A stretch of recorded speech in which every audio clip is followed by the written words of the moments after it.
کشمیری جنگل میں 2 دنوں سے مسلسل بارش ہو رہی تھی۔ سارے پرندے ایک جگہ سے دوسری جگہ اڑ کے جا رہے تھے۔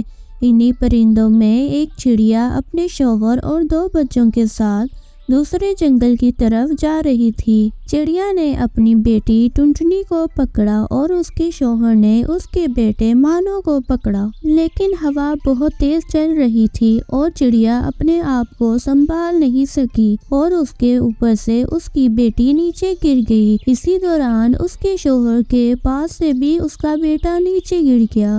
بچے بارش کے پانی میں بہہ کر بہت دور جا رہے تھے۔ ٹونی چڑیا اور اس کا شوہر بہت پریشان ہو گئے تھے۔ سامنے ایک چٹان آئی اور بچے اس پہ بچ گئے اور وہیں گر گئے۔ ٹونی چڑیا سمجھی کہ اس کے بچے اپنی جان سے ہاتھ دھو بیٹھے ہیں۔ او بچوں، میں نے تمہیں کھو دیا۔ تبھی چڑیا دیکھتی ہے کہ اس کے بچوں میں حرکت ہو رہی ہے۔ مما ہم بالکل ٹھیک ہیں، آپ کیوں رو رہے ہیں؟ اور پاپا کدھر ہیں؟ چڑیا اپنے ارد گرد دیکھتی ہے تو وہ دیکھتی ہے کہ اس کا شوہر ایک چٹان سے گر کے مر گیا ہے۔ میں نے آپ کو کھو دیا، اب ہم کیا کریں گے؟ میری زندگی میں تو صرف آپ ہی تھے۔ مما پاپا اٹھ کیوں نہیں رہے؟ مما پاپا اٹھ کیوں نہیں رہے؟ بیٹا، ہم نے آپ کے پاپا کو کھو دیا ہے، مگر آپ لوگ ٹینشن نہ لو، میں پوری محنت کروں گی اور تمہیں پالنے کی کوشش کروں گی۔ مما ہمارے پاس تو رہنے کو جگہ بھی نہیں، آپ کیسے پالیں گی ہمیں؟ بیٹا، تمہیں پالنے کے لیے میں کچھ بھی کروں گی۔ مجھے مٹھائی اور مربع بنانا آتا ہے، میں سوچ رہی ہوں کہ میں ان کی دکان پہ کام کر لوں۔ پھر چڑیا ایک کوے کی دکان پہ جاتی ہے۔ بھیا کیا تمہارے پاس کوئی کام ہے؟ مجھے مٹھائی بہت اچھی بنانی آتی ہے، اگر تم کہو تو میں بنا دیا کروں گی، تم بدلے میں میرے بیٹے اور مجھے کچھ کھانے کے لیے دے دینا۔ ٹھیک ہے، اگر تم نے اچھا کام کیا تو میں تمہیں کھانے کے لیے دے دوں گا۔ چڑیا خوش ہو جاتی ہے، لیکن اسے نہیں پتا ہوتا کہ کوا کچھ اور ہی سوچ رہا ہے۔ کوا چڑیا سے بہت محنت کرواتا، لیکن بدلے میں اسے کچھ بھی نہیں دیتا اور چڑیا سارا ٹائم اپنا اس کی دکان پہ دے دیتی۔ یہ تو بہت غلط ہو رہا ہے، میں اتنی محنت کرتی ہوں اور میرے بچے 2 وقت کا کھانا بھی نہیں کھا سکتے، مجھے کچھ اور ہی سوچنا پڑے گا۔ پھر چڑیا وہاں سے اڑ کے دوسرے جنگل آ جاتی ہے اور وہ بہت سوچ رہی ہوتی ہے کہ وہ کیا کرے۔ وہ اپنے بچوں کی طرف دیکھتی ہے تو اسے ترس آ جاتا ہے۔ بچوں مجھے معاف کر دو، میں تمہارے لیے کچھ نہیں کر پا رہی۔ نہیں مما، ہمیں پتا ہے آپ بہت کچھ کرنا چاہتی ہیں، پر آپ بھی بے بس ہیں۔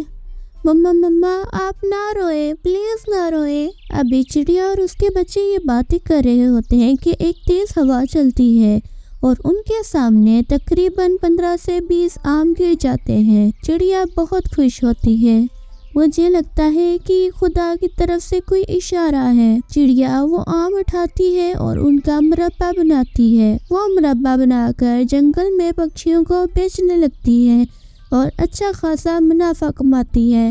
پھر وہ اپنے بچوں کو اچھی تعلیم دیتی ہے اور اس طرح چڑیا کی محنت رنگ لاتی ہے اور اس کے بچے بھی اچھا پڑھتے ہیں اور اچھا کام کرتے ہیں۔ ایک جنگل میں ایک ٹنٹنی چڑیا اور کالو کوا رہتے تھے۔ ٹنٹنی چڑیا کے بیٹے کا نام مانو چڑیا تھا۔ ٹنٹنی چڑیا نے اپنے بیٹے کی تربیت بہت اچھی کی تھی، اسے ہر کام سکھایا تھا تاکہ وہ اپنا کام خود کر سکے۔ دوسری طرف کالو کوے نے اپنے بیٹے کو بہت لاڈ میں رکھا تھا، اگر وہ کچھ کہتا بھی تو اس کی بیوی اسے روک لیتی۔ پاگل ہو کالو، ہمارا ایک ہی تو بیٹا ہے، اسے تو لاڈ میں رہنے دو، جب بڑا ہو جائے گا خود ہی کام سیکھ لے گا۔ چڑیا اور کالو کوے دونوں ہی محنت کر کے بھوجن لے کر گھر جاتے، لیکن چڑیا محنت اپنے بیٹے کو بھی سکھاتی تاکہ مشکل وقت میں وہ اپنا کام خود کر سکے۔ اس طرح دن سال گزرتے رہتے ہیں اور اب مانو چڑیا اور جگو کوا بڑے ہو گئے تھے۔ چڑیا اپنے بیٹے کو بلاتی ہے، بیٹا میں نے تمہیں بہت کام سکھایا، اب مجھ میں ہمت نہیں کہ میں تمہیں بھوجن لا کے دوں، کیا اب ہم لوگ بھوکے ہی رہیں گے؟ مانو چڑیا کہتا ہے، ماں یہ کیا بات کر رہی ہو آپ؟ میں اب آپ کو بھوجن لا کر دیا کروں گا، اب آپ بھوجن کی ٹینشن سے فری ہو جائیں۔ شاباش میرے بیٹے، مجھے امید تھی کہ تم ایک دن یہی کہو گے، میں نے تمہاری تربیت بہت اچھی کی ہے،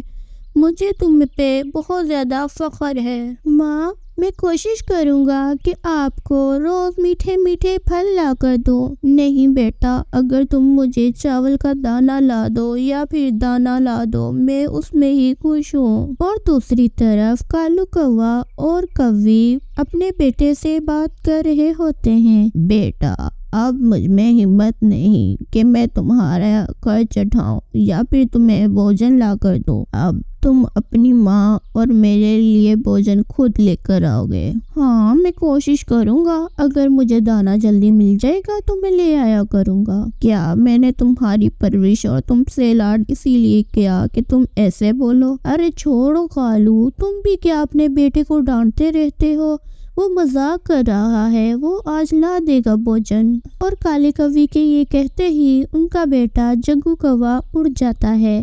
وہ جنگل سے گزر رہا ہوتا ہے کہ ایک کبوتر اسے بلاتا ہے، بیٹا ادھر بات سنو، جب میں جوان ہوتا تھا میں لکڑیاں خود کاٹ لیتا تھا، تم مجھے یہ کچھ لکڑیاں کاٹ دو، میں اس کے بدلے میں تمہیں میٹھے میٹھے آم دوں گا۔